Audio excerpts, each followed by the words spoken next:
हाँ, नमस्कार बच्चों।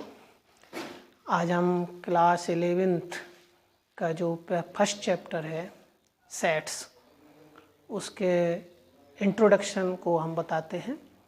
सबसे पहले हम समझेंगे कि सेट्स क्या है। बच्चों, दैनिक जीवन में कुछ शब्द सुने होंगे जैसे टी सेट, लेमन सेट। तो इन शब्दों में क्या होता है, जैसे लेमन सेट की बात करें तो इसमें क्या आएगा, कुछ ग्लासेस होते हैं, एक जग होता है, इस तरह से कुछ फिक्स आइटम उसमें होते हैं, ठीक है। ऐसे ही एक है टी सेट, तो उसमें कुछ कप्स होंगे और केटली होगी उसकी और कुछ आइटम, है ना। तो वो आपका टी सेट हो गया। इसके बाद इसमें इसी तरह से मैथमेटिकल इसको डिफाइन किया गया है सेट्स को। तो ये सेट्स क्या है, सेट इज़ ए कलेक्शन। और कैसा कलेक्शन होना चाहिए, वेल डिफाइंड, यानी जो भी हम कलेक्शन करें वो इस तरह से निश्चित हो कि उसमें क्या क्या एलिमेंट आ सकते, क्या क्या आइटम आ सकते हैं, वो क्लियर हो, तो उसको कहते हैं वेल डिफाइंड। तो सबसे पहला शब्द यही है, what is set. Set is the well defined collection of objects. जो हमारे ऑब्जेक्ट्स है उनका कलेक्शन कैसा होना चाहिए, वेल डिफाइंड।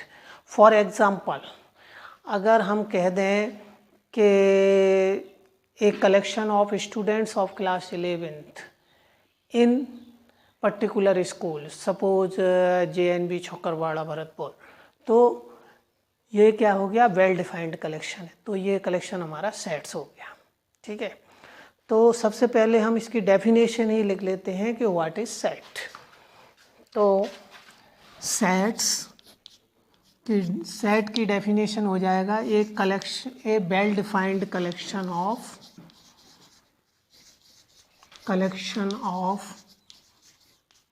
ऑब्जेक्ट्स।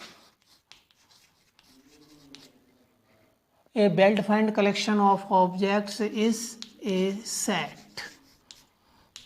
एक वेल डिफाइंड कलेक्शन होगा वो हमारा सेट होगा, ठीक है। और इंग्लिश अल्फ़ाबेट में सेट्स को कैपिटल लेटर से डिनोट करते हैं, तो इसको भी लिख लो, sets are denoted by capital letters of English alphabet. Sets are denoted by capital letters of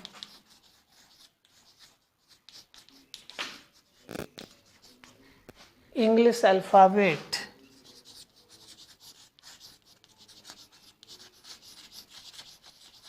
For example, as capital A, capital B, C, etc.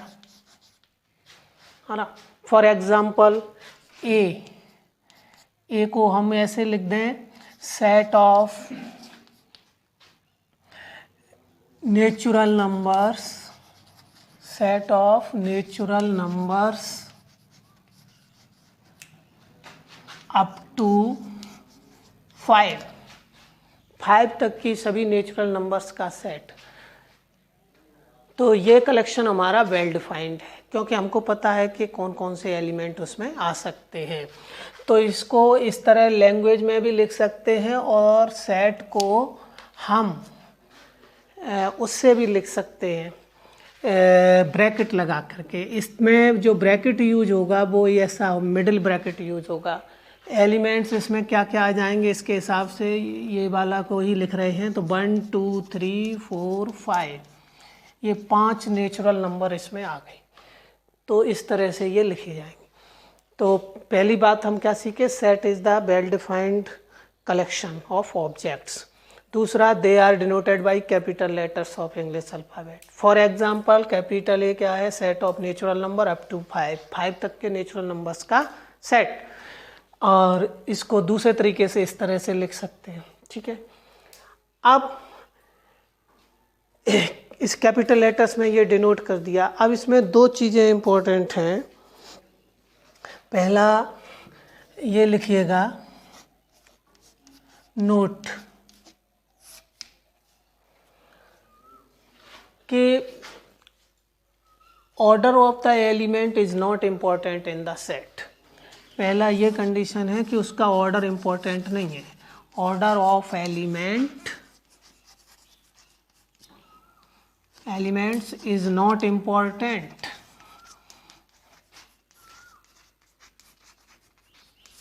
ठीक है। और जैसे कि फॉर एग्जांपल हमने ये लिखा था 1 2 3 4 5, अगर हम इसको ऐसे भी लिख दें 2 5 4 3 1, तब भी ये सेट सेम है, बस एलिमेंट का ऑर्डर आगे पीछे है पर वही एलिमेंट हैं तो सेम है। तो ऑर्डर इज नॉट इम्पॉर्टेंट, पहली बात। दूसरा, repetition of element is not allowed. कोई भी एलिमेंट का रिपीट नहीं करेंगे, एक बार ही लिखा जाएगा सेट में, इस बात को भी ध्यान रखना है। तो दूसरा यही हो गया कि रिपीटिशन ऑफ एलिमेंट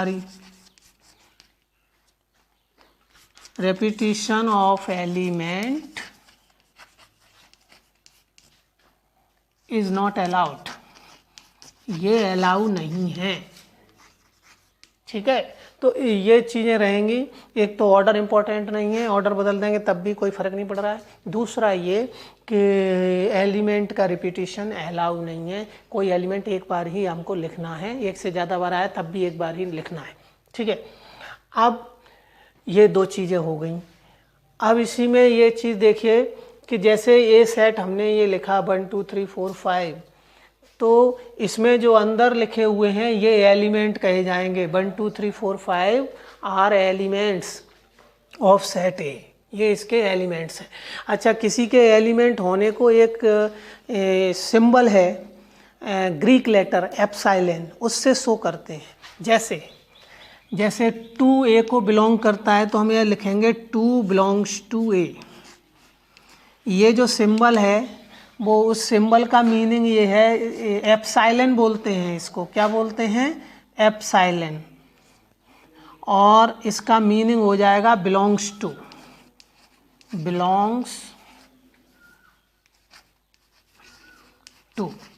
तो ये हो जाएगा 2 बिलोंग्स टू ए। 2 जो है ए को बिलोंग करता है। और इसी में ही अगर इस तरह से एप्सिलॉन नोट कर दें तो इसका मतलब होगा does not belong. For example अगर हम ऐसे लें कि 6 डज नॉट बिलोंग्स टू ए, 6 ए को बिलोंग नहीं कर रहा है क्योंकि 6 है ही नहीं यहाँ पर। तो बिलोंग करने के लिए ये सिंबल यूज करेंगे एप्सिलॉन, और डज नॉट बिलोंग के लिए एप्सिलॉन नॉट। ठीक है, तो ये सिंबल हम याद रखेंगे। अब इसी में एक चीज़ और आती है कि हम सेट को कितने तरीके से लिख सकते हैं। तो सेट को लिखने के 3 तरीके हैं, मेथड हैं सेट को लिखने के, तो वो और समझ लीजिए। तो उसमें सबसे पहला मेथड आता है स्टेटमेंट मेथड।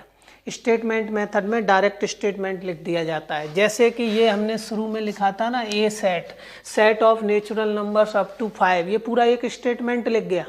तो इस तरह से लिख देंगे, ये हो गया स्टेटमेंट मेथड, एक टाइप हो गया लिखने का। दूसरा टाइप है कि इसी सेट को हम टेबल बना के लिख दें, कॉमा लगा के लिख दें, तो उसको कहते हैं टेबुलर फॉर्म, या इसको रोस्टर भी कहते हैं। क्योंकि रोस्टर में भी क्या होता है, हम कोई भी आइटम लिखें, कॉमा लगा के लिखें, टेबल बना के लिखें, तो वो रोस्टर फॉर्म। तो दूसरा हुआ रोस्टर फॉर्म। तो यही ए सेट जो है ये हमने ये लिख दिया था, ब्रैकेट लगाया 1 2 3 4 5, ये दिस इज रोस्टर फॉर्म। तो ऊपर वाला हो गया स्टेटमेंट में फॉर्म, दूसरा हो गया रोस्टर फॉर्म, या उसका दूसरा नाम है टेबुलर फॉर्म। तो ये हम यहाँ पे लिख सकते हैं। ठीक है, तीसरा एक और टाइप बचा, वो है एक कोई नियम से हम लिख दें, कोई नियम बना करके। तो नियम बना के लिखें तो उसको कहेंगे रूल मेथड। और रूल मेथड का ही दूसरा नाम है set builder form. Set builder मतलब कोई रूल हमने सेट कर दिया, उससे लिखा। तो सेट बिल्डर फॉर्म में कैसे लिखा जाएगा वो देखिए। इसी ए सेट को लिखना है तो हम ऐसे लिखेंगे सेट बिल्डर में ए इक्वल टू, और ये ब्रैकेट लगाया और लिखेंगे इसके अंदर कोई एलिमेंट है, there is element X, set A equal to there is an element X such that, ये 2 पॉइंट लगाएंगे, ये सच दैट के साइन है। सच दैट कैसा है, ये नंबर आने चाहिए। तो ये लिख दो कि x belongs to natural number, capital N. Capital N होता है सेट ऑफ नेचुरल नंबर, तो x जो है नेचुरल नंबर को बिलोंग कर रहा है, ठीक है। और x कहाँ से कहाँ तक है वो और बता दो। x हमारा 1 से लेके 5 तक है, तो ऐसे चिन्ह लगा लीजिए, x इज ग्रेटर देन और इक्वल टू 1, लेस देन और इक्वल टू 5। तो इसके बीच के सारे लिखेंगे यहाँ नेचुरल नंबर। तो इस तरह से हमने ये रूल करके लिख दिया। तो ये this is set builder form या रूल मेथड। तो हम समराइज कर दें इस चीज़ को जो बताया है इंट्रोडक्शन में, जो हमने टॉपिक इसमें दिया है उसको समराइज करता हूँ। सबसे पहले what is set. So A well defined collection of objects is set. दूसरा, इसको किससे डिनोट करेंगे, कैपिटल लेटर से डिनोट कर सकते हैं, कोई एग्जाम्पल भी दे दिया। तीसरी बात कि इसमें कौन सी 2 महत्वपूर्ण बातें हैं। पहली ये कि ऑर्डर इम्पॉर्टेंट नहीं है एलिमेंट्स का, आप आगे पीछे लिख सकते हो, सेट पे कोई फर्क नहीं पड़ेगा। दूसरी बात कि repetition of element is not allowed, repetition allow नहीं है, कोई 2 बार आया है तो 1 बार ही लिखना है एलिमेंट को। अब इसके बाद कौन से 3 मेथड से लिखा जाता है, तो पहला स्टेटमेंट मेथड, जैसे कि ये A set equal to set of natural number up to 5, ये स्टेटमेंट मेथड हो गया। दूसरा हमारा जो है वो ये रोस्टर फॉर्म, जिसमें ब्रैकेट में कॉमा लगा के एलिमेंट लिखते हैं। और तीसरा है कि सेट बिल्डर फॉर्म, जिसमें रूल बना करके लिखते हैं there is element x such that x belongs to natural number और x greater than equal to 1, less than equal to 5। तो ये 3 मेथड समझ गए। अब बच्चों, आपकी एनसीईआरटी की टेक्स्ट बुक जो है ना, उसमें 1.1 एक्सरसाइज के क्वेश्चंस 6 क्वेश्चंस हैं, उसमें आसानी से आप कर सकते हैं इतने ही टॉपिक से। तो उनको ट्राई करिएगा। उसमें आपको बताना है कौन कौन से कलेक्शन वेल डिफाइंड हैं कि नहीं है, सेट में आएंगे कि नहीं आएंगे, और कौन से एलिमेंट बिलोंग करते नहीं करते हैं, है ना। सेट बिल्डर फॉर्म में लिखो और रोस्टर फॉर्म में लिखो, इस तरह से वो 6 क्वेश्चन कर लोगे। थैंक यू बच्चों।